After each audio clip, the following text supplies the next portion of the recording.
All right, let's jump right into this masterclass explainer. Today, we're totally transforming how you approach writing. Seriously, we're throwing out the old playbook of trying to write snappy, forgettable copy. Instead, we're going to focus on building actual, rock-solid career leverage. We'll be using psychology, AI, and strategic positioning to get there. So, if you're ready to write high-converting copy that actually gets people to say yes, well, you're in the exact right place. Let's do this. So here's the roadmap for today. We're going from the granular stuff, mastering high-converting copy and pressure testing it with AI, all the way to the big picture.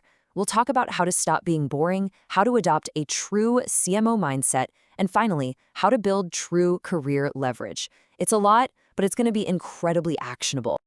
Okay, part one, master high-converting copy. We really need to move way beyond just trying to be short and clever. You see, there's this massive problem in our industry. Most copy out there, it's just trying way too hard to be witty, which, spoiler alert, completely fails to actually convert. The reality is most of the world's marketing copy is written by committees or folks relying on high school English essay rules. They're trying to be so minimal and clever that the message becomes practically invisible. But our goal? We want accessible, direct, punch-you-in-the-gut copy. Think of it as writing for a mass Walmart audience. We're not looking to impress an English lit professor here. We need copy that grabs attention, holds onto it for dear life, and actually converts it into action.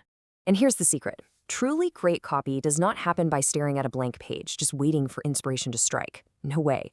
It comes directly from voice of customer, or VOC data. This is exactly what your current and future customers are saying, and literally how they are saying it. You mine this gold from customer interviews, surveys, digging deep into raw Amazon reviews, the whole shebang. Why? Because using their exact unfiltered words builds instant trust. It's like you're reading their minds. That data absolutely dictates the order of your messaging and the literal words you put on the page. Once you've got that data, you just plug it into proven frameworks. One of the absolute best is the when-then structure. This is classic old-school advertising. Think Alka-Seltzer or Goodyear. It instantly connects a real-life trigger to your product's solution. So when hay fever pollen invades, then take Dristan. It's brilliant.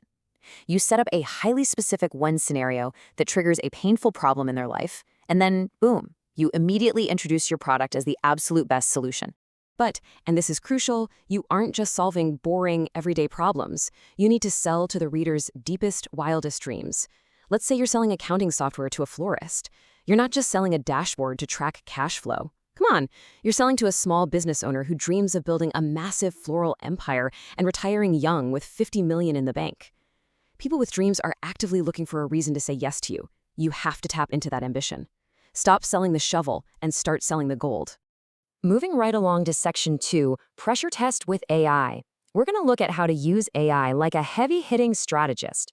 Let me ask you, are you using AI just to type faster? Because if you're only using it to churn out thousands of words, you're creating forgettable, generic slop. It sounds exactly like everyone else's copy because, well, it was literally trained on everyone else's copy. That is 100% the wrong way to use it. The right way? Treat it as your strategic thinking partner. Doing that flips you from being just a simple order taker into a completely invaluable asset for any marketing team. This brings us to a concept I am absolutely obsessed with, the 75-50 rule. Basically, let AI do the 75% of the heavy lifting, the tedious grunt work, the deep research, the initial messy outlines. By offloading that 75%, it frees you up to deliver the remaining 25% of the creative strategy at double the quality, hence the 50%. You bring the unique angle, the anti-hype brand voice, the emotional punch, the specific human stories, stuff an algorithm just cannot fake. So, you're probably wondering, what's the ultimate AI prompt then? Well, it's not asking AI to write your final draft. Instead, upload your work, define your target persona, and ask it, where does this fall apart? Use it as your harshest, most ruthless critic. If you get AI to play devil's advocate and pinpoint every single spot a customer might tune out or raise an objection, man, your marketing becomes absolutely bulletproof. All right, let's shift gears entirely for section 3. Stop being boring. Honestly, this might be the greatest cheat code in all of marketing. Look, a neutral brand is a forgotten brand. If you try to play it safe and appeal to literally everyone, you end up appealing to absolutely no one. But a point of view brand, that forces the audience to actually remember you. Take Liquid Death. They are literally selling plain water in a tall boy can, but they paired it with this bold, hilarious, completely polarizing attitude. and it built a billion-dollar brand. Or look at the scheduling tool Doodle. They started sending out these highly unusual, slightly weird emails. Their support team actually got complaints from confused users, but the head of marketing? Thrilled, because their conversion rates absolutely skyrocketed. I really want this next point to sink in.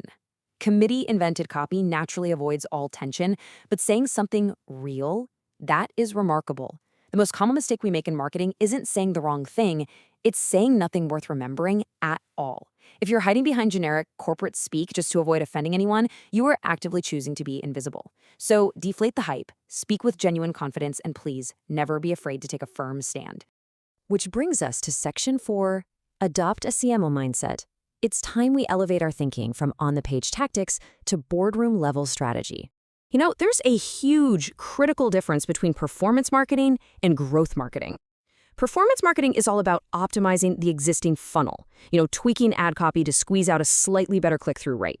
It's necessary for sure, but growth marketing? That expands what's entirely possible. Just look at Adobe. Years ago, they made the, frankly, terrifying decision to shift from selling expensive, one-time software disks to a relatively cheap monthly subscription. They completely blew up their old revenue model, and it stabilized their business and exploded their customer base. That is true, big swing, CMO-level growth thinking. A CMO also looks around corners. They recognize that the digital traffic game has fundamentally changed. We've got to shift our focus from traditional SEO to AEO, answer engine optimization. People aren't scrolling through pages of Google links as much anymore. They're just getting instant summaries from AI chatbots. So getting cited by those AI tools as the ultimate source of truth, that is the new currency of traffic. You need to create highly structured, reference-heavy content that an AI literally cannot wait to pull into its answers. Okay, let's bring it all home with Section 5, Build True Career Leverage. Let's dive into how you pull all of these threads together to build an impenetrable career moat by narrowing your focus.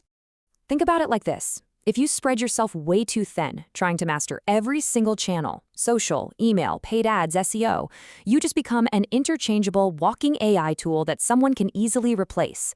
But deep specialization, that makes you irreplaceable. Look at the absolute titans of the industry. HubSpot practically invented and completely owned inbound marketing. April Dunford became the undisputed global authority on positioning. Dave Gerhardt totally cornered founder marketing. They didn't try to be everything to everyone. They went incredibly deep on one very specific thing. And when you specialize like that, you can finally scale your knowledge, rather than just scaling your time. Let's be real, you will never get truly wealthy trading hours for dollars. Even if you charge $1,000 an hour, there's always a ceiling. You have to package your highly specialized knowledge into scalable frameworks. We're talking a course, a specialized book, a high-ticket consulting intensive. You need to build assets that do the work for you while you're literally sleeping. That is the fundamental difference between a high-paid freelancer and someone who builds massive, life-changing wealth. So, as we wrap up this explainer, I want to leave you with one final provocative question. What is the single, specialized domain you are going to own so you can stop being an order taker and start driving real strategy? Seriously, what is the one thing you want to be known for? Think really deeply about that and start building your public record of expertise today. You've got this.